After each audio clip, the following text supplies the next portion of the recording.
the beginning, when we started working on this challenge, we took to heart the fact that this challenge was part of a data innovation series.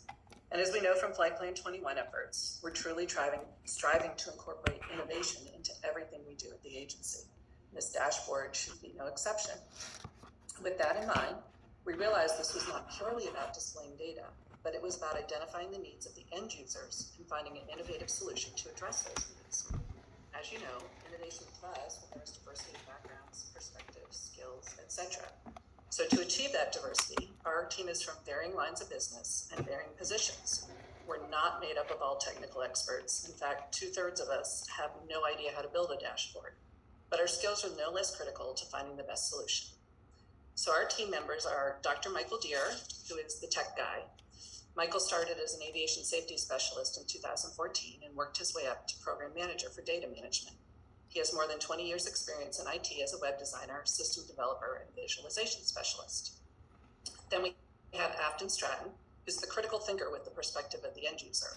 She started as an office administrator and worked her way up to an aviation safety inspector position over her 12 years at the FAA. As a networking aficionado, she provides a wide variety of exchanges of information and ideas to come from multiple angles and perspectives. And I'm Chris Sharp. I'm the comms and innovation guru. I started as a secretary and worked my way up through various staff offices and positions over 29 years at the agency to now run the agency's STEM program. I've got several years focusing on communications and running FAA Innovates, looking at how to engage employees and finding innovative solutions to agency challenges like this one. With our combined inputs, we feel like we were able to come to the best solution that tells a compelling story, presents useful data in a clear and relevant way, is easy to use, and is visually appealing. We wanted to showcase as much information from the fact book, as well as other data from other sources, to give the audience a thorough overview of the work we do at the FAA.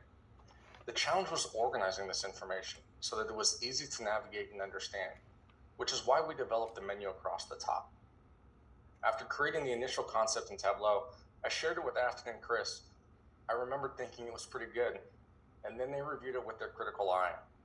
I don't remember exactly, but collectively, I think they gave me at least 4 pages of feedback to start. The colors weren't consistent, the font size was small in some areas, and some of the charts were confusing. There was a lot of information on the dashboard, but the initial design didn't do enough to articulate the efforts and successes of the agency. One particular point of feedback was some elements on the dashboard weren't intuitive to the user. The data was there, but it was at a high level. If you didn't know you could filter the chart, especially when the filter interacted with another chart, you wouldn't get the full story. For example, this bump chart shows the rank of the busiest airports over time. However, without the table on the right, the user may not understand what we wanted to share. Now you can hover over a point on the chart, or you can select an airport from the list to highlight how its rank changed over time. One of the key components we wanted to incorporate was interactivity, to get the user engaged with the data. However, we realized that some users may not realize how or where to engage. To help users understand how to interact with some of the charts, we included these tooltips to draw attention and provide simple instruction to help the user. For example, when you click on these question marks, you can learn a little bit more how to engage with the data. In this case, the filter changes what's displayed in the map and the corresponding list. You can also change to see how much or how little you want to see. We went through about half a dozen versions in the span of a few weeks. Every time I tried pushing the limits with a cool idea, Afton and Chris kept an eye for, does this make sense and will it add value?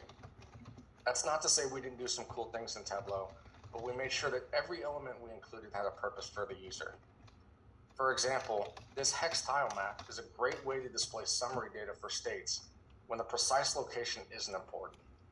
The style of map also allows each state to be equally represented so that smaller states aren't lost. We also added an additional chart when you hover over a state to see a breakdown of pilot type so that we brought all the various elements together on this view. The final piece of our dashboard was the introduction page, where we envisioned the administrator introducing the public to the fact book on behalf of the agency. This idea really helped bring everything together from the perspective of storytelling with data. Looking back on our process, while there was a good amount of effort that went into the technical developments of the dashboard, there was about twice as much time and effort dedicated to the critical assessment of who the audience is, the story we wanted to tell, and how best to present the data in a relatable way. Together, with our combined experience and perspective, we're extremely proud of our submission, and we're happy to answer any of your questions. Thank you.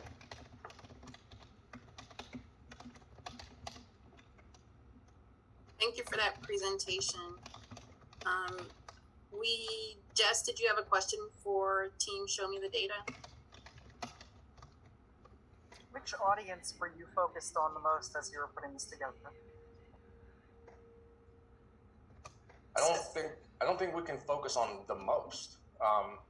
When we, Afton as an ASI, she engages with the public at a different level. Chris can certainly talk about her work and her history in engaging with the international community and regulatory bodies. So I don't think there's a singular focus which adds to the complexity, but Chris, do you want to speak into some of that?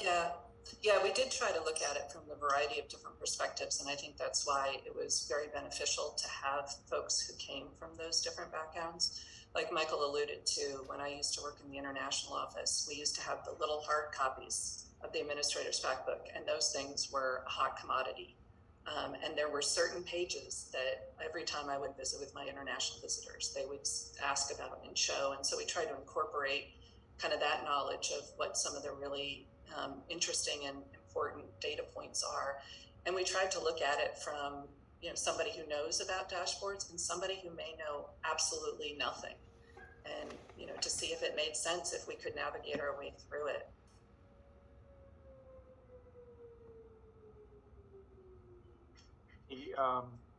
Nadesh, question for you guys.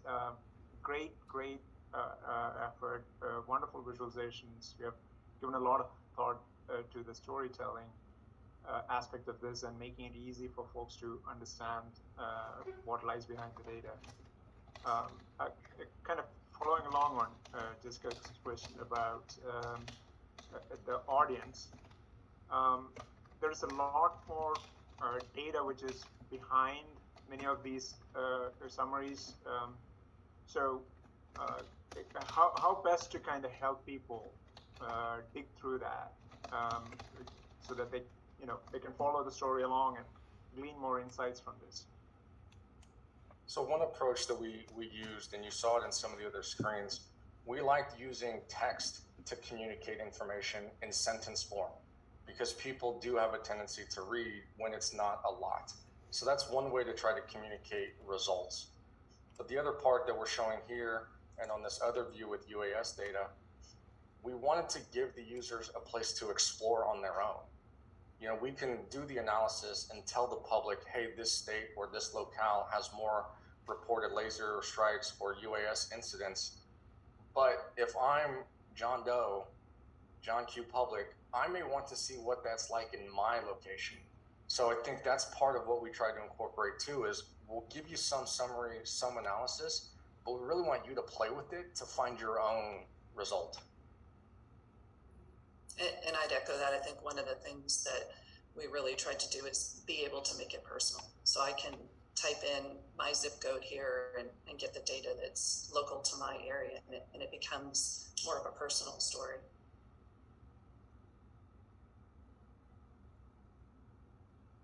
Jeannie, Lisa, did you have any questions for this team?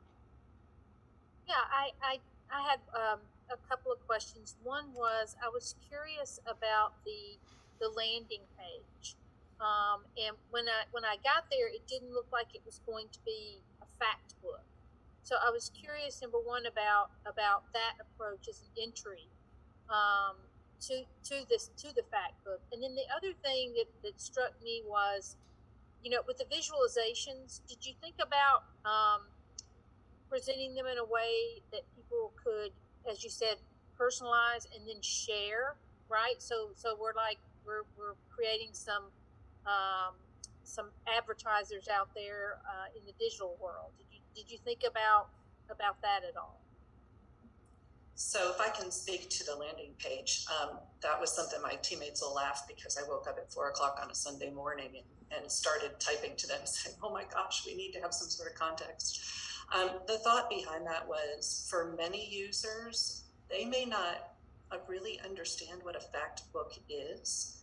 And this was really a way to introduce it to some of those audience members or those users that may not be familiar with those things. And so it's meant to explain, and also I'd say we did want to take an opportunity to highlight the FAA's mission as part of the story here, and then how this data supports that. But it was a way to kind of make it a little bit more welcoming, to have that connection with the administrator, since it's the administrator's fact book, and to give a little bit of guidance as to when you get in there, play with it and hover over things and things like that. And as far as sharing, Tableau has some baked in mechanisms to allow dashboards to be shared.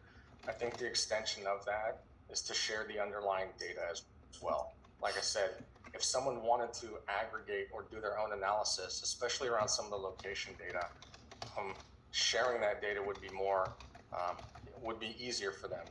I think a limitation we noticed with the existing fact book, the fact book in PDF as it is now is already to a large degree summarized.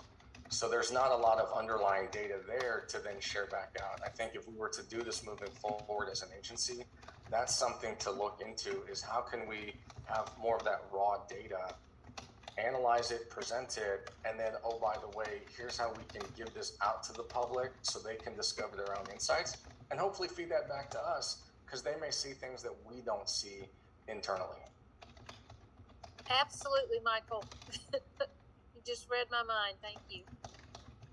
Yeah, I think that's a great way to end this presentation. Thank you to team Show Me the Data. And I'm going to attempt to introduce this team as best I can. So it's Team System Safety Analyst and Friends and Accident and Incident Prevention. So Susan and Jaspreet, please join the virtual stage, and I will hand it off to you for your presentation.